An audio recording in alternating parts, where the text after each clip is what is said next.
Hey guys, Joe here. Thanks for coming and checking out this video. If you're new to the channel, bueno, welcome, bienvenido, annyeonghaseyo, and all that good jazz.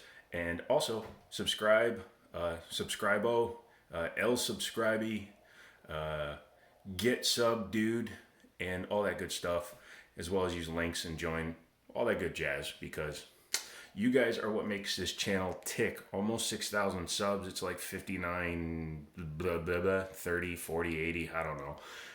But as we grow the channel, I'll get better opportunities to pick up stuff, do stuff, go to the range, show stuff, and you guys will be involved for it all. So please consider getting subscribed to the channel.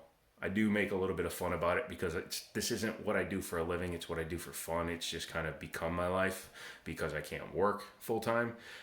But with you guys coming on board and showing some support, maybe we'll try to get a little more professional here. I might even put on pants. You never know. We'll see.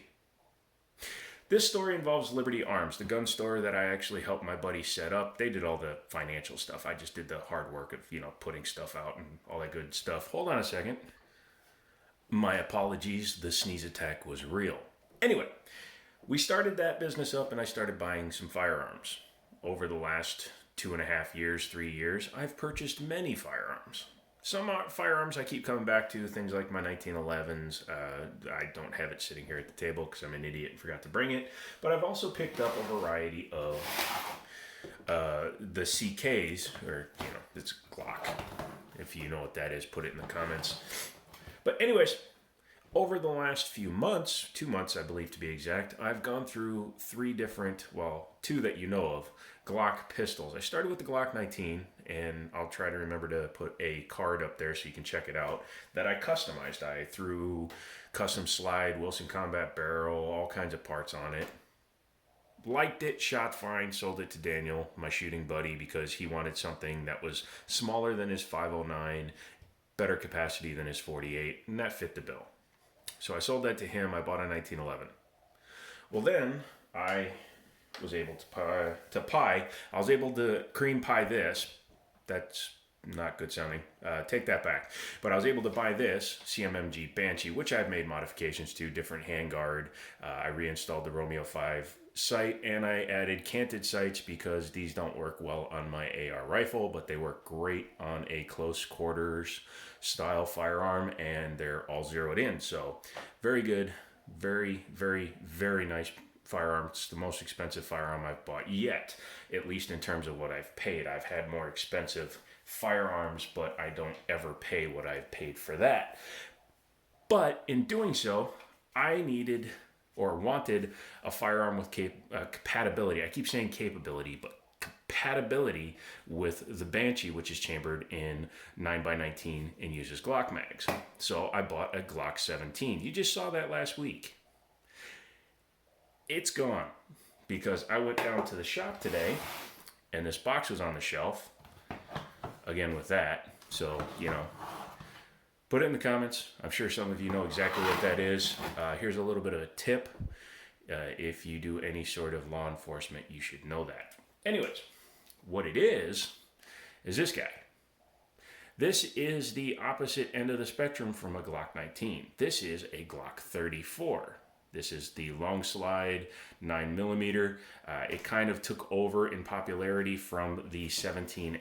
The 17L is actually almost an inch longer. This is already a long firearm. The 17L is an inch longer, not really usable as like a carry piece. This is the same overall length as a 1911 or a CZ Shadow or this Alien, which is a firearm that costs literally 8 times what this gun costs, and we'll be doing a video on that one. But I want large firearms. I like full-size firearms. I'm more proficient with them. The longer sight radius is beneficial to me.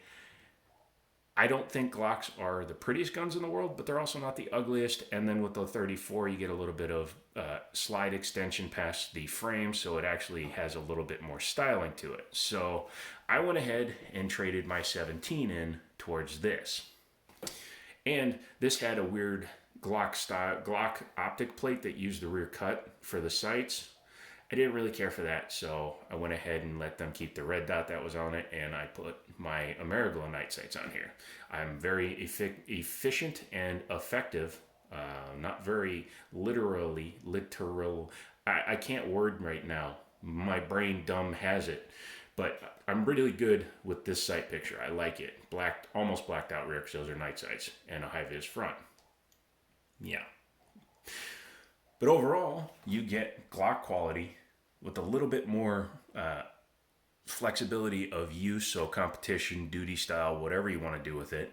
And there are all the same options for this as there is for any other Glock. This one actually already has an extended slide release because the previous owner of this used it for 3-gunning, and I guess you can change that without it taking it out of like production class. Again, chambered in 9x19, but because it has a full 5-inch barrel, it's a little bit heavier, still lighter than a 1911, especially since they put this big lightning cut in the top of the slide. But all the controls are exactly the same. It has the same undercut. This being a Gen 4, it does have the finger grooves, but being a full-size pistol, my fingers actually fall right in there. Standard mag release on this one, standard Glock trigger.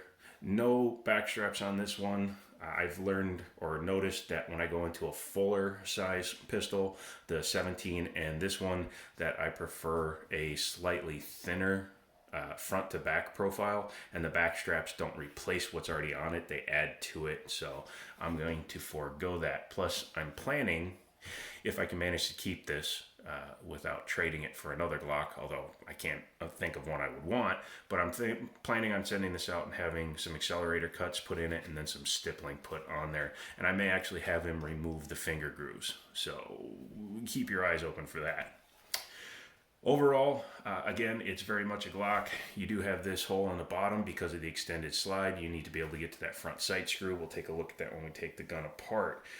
Stock Gen 4 trigger, single action technically, and this is an area of contention. I know there's going to be comments about it. In the traditional firearm sense, this is a single action trigger, because when you pull the trigger, start by showing there, when you pull the trigger, dead. Does nothing, does not reset.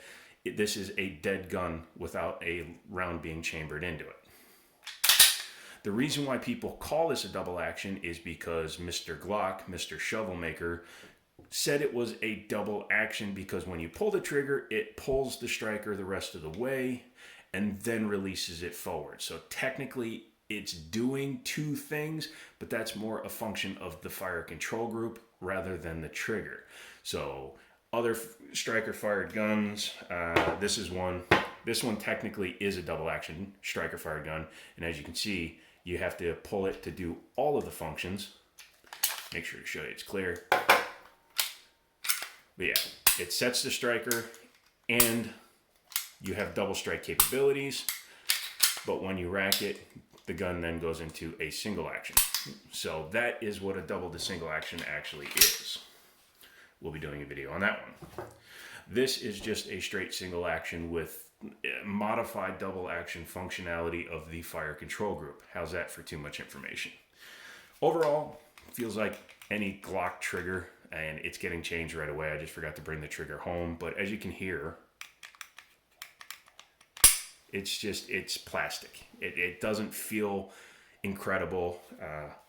This Canic is a TP9DA, so it does have double action capabilities, so let me do that in order to get it into single action, and you can see the difference in the trigger. Much better, and that's with a double action. But that can be improved. I'm putting an Apex trigger and an Apex connector in it, so that'll be a video coming up, plus after I do any of the modifications to it. Standard Glock stippling or pyramid style on the front, sides, and back. 17 round capacity in the standard magazine. You can get base pads, of course, but 17 rounds flush, so 17 plus 1. You can carry 18 in the firearm to start with. That's pretty good capability. If you need more than 17 rounds, you're either messing around or you're in trouble. So keep that in mind. Let's go ahead and pop the top off so we can take a look at some of the differences between the 17 I did the video on last week and this 34. Check. Yep. Nope. Nothing in there. drop the 2 tabs, pull your trigger, drop the 2 tabs again, and then just push the slide off because you'd already pulled the trigger and set it aside.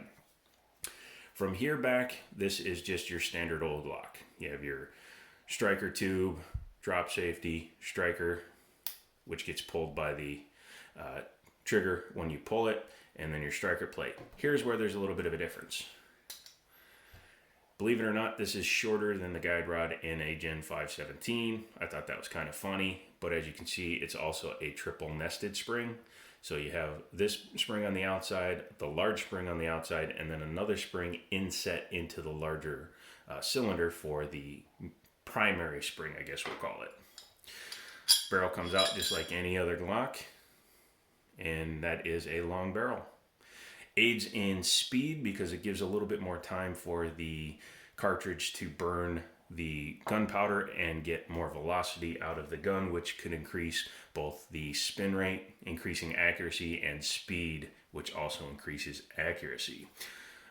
Again, this is an Ameriglow high-vis sight. It just goes in by going through that hole to the screw in there, and then it's got this big old lightning cut to help bring the weight of the slide down. It still weighs more, obviously, than a 17 because you still have a lot more material, but overall it's still lighter than a 1911, even fully loaded. But all the upgrade stuff like the extractor, if you need to change that, you can get those and they'll drop right in. Gen 4 firing striker, pin tubes, all those upgrades will fit right on the firearm. Taking a look at the frame. The frame isn't incredibly different from the 17, mainly because this part of it extends past it. So this is basically a Gen 4 17 frame. And that's good because that means all the upgrade parts fit right into this. So again, I'm going to be putting in an Apex trigger. It already has an extended slide lock slide release, and I'm probably going to put an extended mag release. Although this one's pretty definitive, I still want something that's a little bit more proud, something that's easier to hit. Like even on this is not a TP9 SFX, but it has a very nice mag release. So I'll be upgrading that as well. Trigger job, probably 120 bucks. So it's one of the best upgrades to a Glock is the trigger. Once you do that, you put like a 5-pound connector in there and a flat face trigger, and it makes a lot of difference. It's not as good as like a Walther P99 or even this SA version of the Canic, but it does make it a heck of a lot more shootable. So we'll be doing that and we'll take it to the range. Otherwise, completely standard. And again, I'll be taking the fire control group out and sending it out and having the gun stippled. So it's going to change that. I'll probably do a high stipple job to get rid of all the text on it, as well as the Glock logo, because I am not beholden to Glock. Glock does not pay me, nor do they sponsor me. So yeah. One thing of note, and it goes back to that, and hopefully it's been long enough in the video and you're watching, this is a blue label gun, which means that this gun was purchased by a law enforcement officer. It was purchased at a discount, but they also have special serial numbers or tracking numbers or production numbers that do not coincide with the actual serial number of the firearm. This could be an internal thing for the police department or for Glock to help identify a gun that's been sold to a law enforcement person. Them wordage thingies, man, I tell you. But that's what the blue label on the box signifies. It's literally a blue label gun. So let's go ahead and put it back together. Take that. It's a little dry. Daniel told me that Glock recommends running with a light lubing. This one seems to have a little bit of lubing in the rails and stuff like that. So I'm going to leave that the way it is.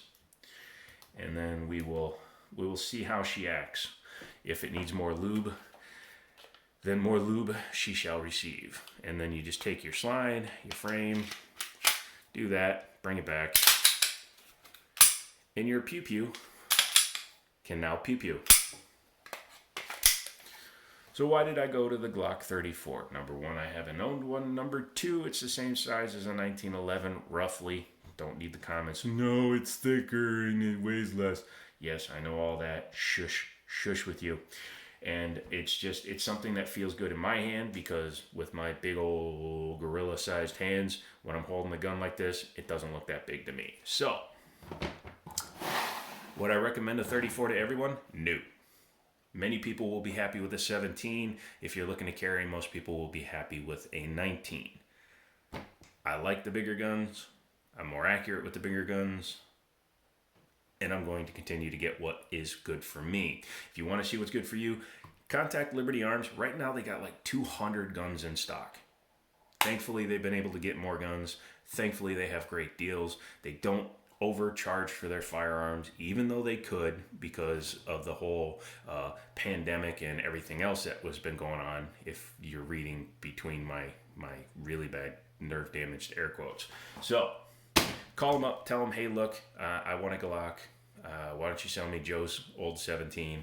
They'll hook you up. You'll get a good deal, and everybody will be happy. So check them out. Check this out. Check out more videos. Come back for the super expensive Alien. And as always, I'll talk to you later.